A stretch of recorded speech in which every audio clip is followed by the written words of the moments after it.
Mi gente, hello, aquí con Angelica Rodriguez. Where?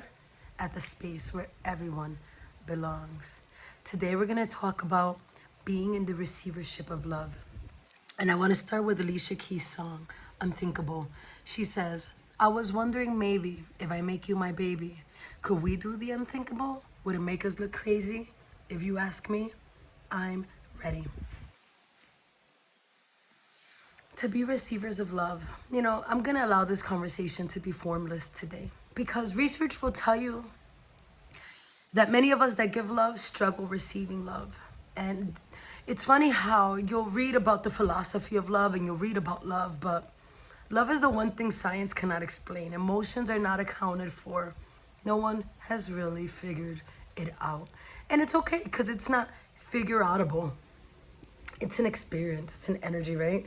And so you would read where a lot of the literature out there will speak of childhood traumas, about lack of self-worth, lower self-esteem being the reasons why we do not receive love. But I want to balance this conversation today.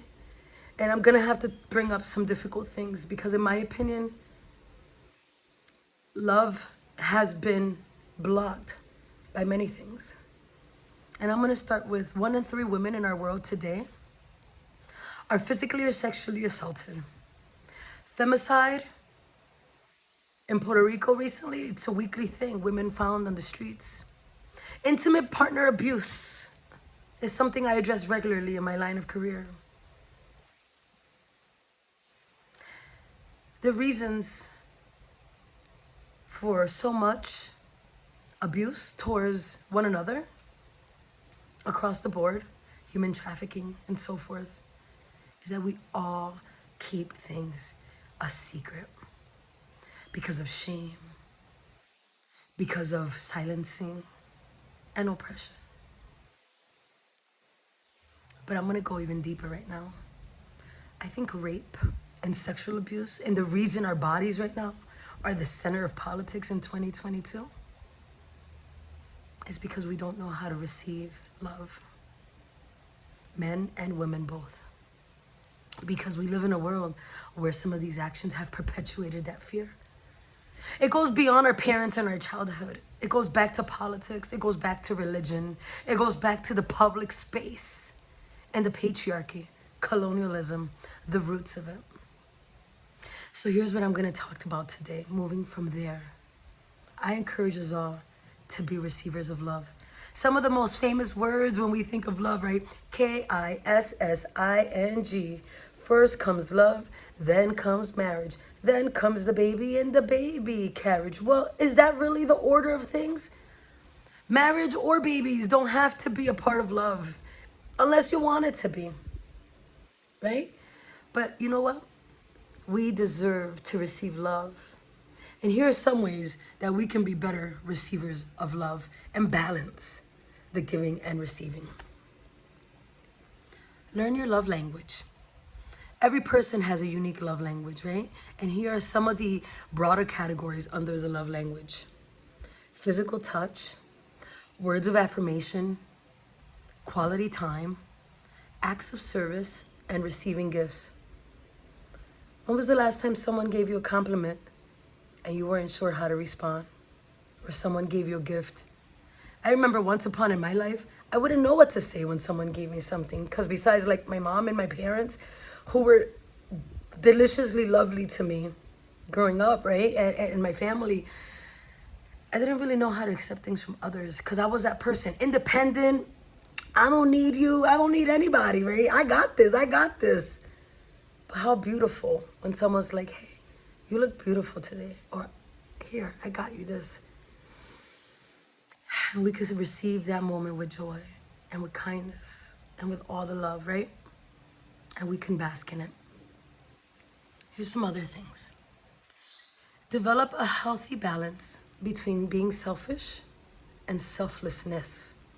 We're taught that selflessness is a virtue, but I'll tell you what, we all need to refill our own cups because we could not give from an empty cup.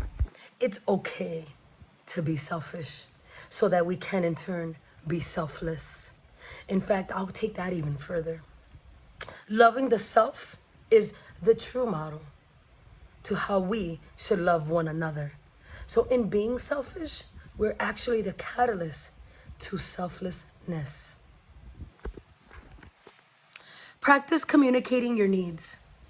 Do not assume that if your partner loves you, they can automatically understand what your needs are.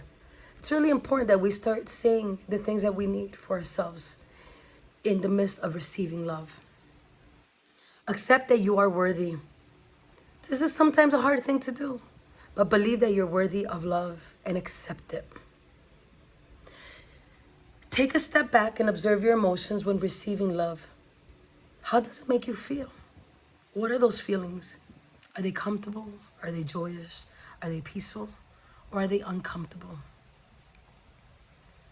Open yourself up to vulnerability. Some of us, we do have a deep fear of intimacy.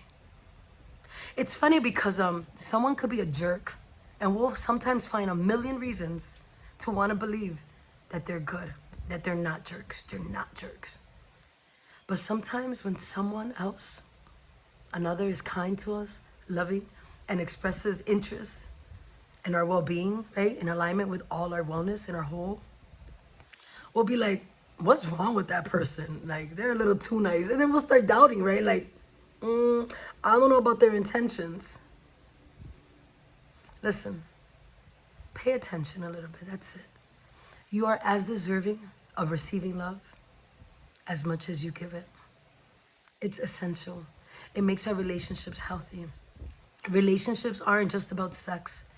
Let's have spiritual orgasms. Let's have heartfelt orgasms.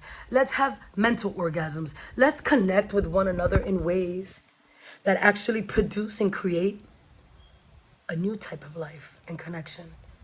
And the minute we begin talking about sacred love, sacred wellness with one another, and we're able to receive and give, a part of me really feels that that's going to be the key to harm reduction when it comes to those other things I mentioned in the beginning of this talk. The things that tend to keep fear alive and lingering. We're so much more than just pleasing another. We're so much more than just sexual gratification. We're not just baby machines. We are creators of life. And we too are receivers of love. Mi gente, engage in joyful moments. Express gratitude. Accept the compliments that you're given and smile.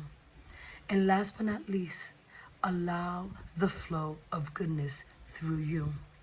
Join me next Wednesday so we can talk about the art of self-love when balancing selflessness and selfishness. Let's be selfish so that we can be selfless. Thank you so much for listening. Aquí con Angelica Rodriguez, where at the space where everyone belongs.